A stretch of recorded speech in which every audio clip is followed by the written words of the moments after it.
সাত্তার আব্বাসী, দৈনিক ভোরের সময়, সিরাজগঞ্জ। শাহজাদপুরে দুই গ্রামের সংঘর্ষে প্রাণ গেল নজরুল প্রমাণিকের।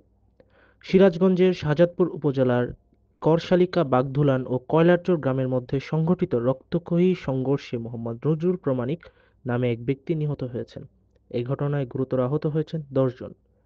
জানা যায় ২০ মে দুপুরে দীর্ঘদিনের বিবাদকে কেন্দ্র করে দুই গ্রামের মধ্যে উত্তেজনা চরমে পৌঁছায়। এক পর্যায়ে দেশীয় অস্ত্রশস্ত্র নিয়ে সংঘর্ষে জড়িয়ে পড়ে উভয় পক্ষের লোকজন। এতে গুরুতর আহত হয়েছে উক্ত গ্রামের কয়লারচরের বাসিন্দা মোহাম্মদ নজরুল প্রমাণিক।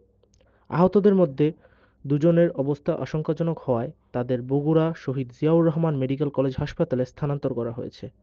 অন্যান্য আহতদের স্থানীয়ভাবে চিকিৎসা দেওয়া হচ্ছে।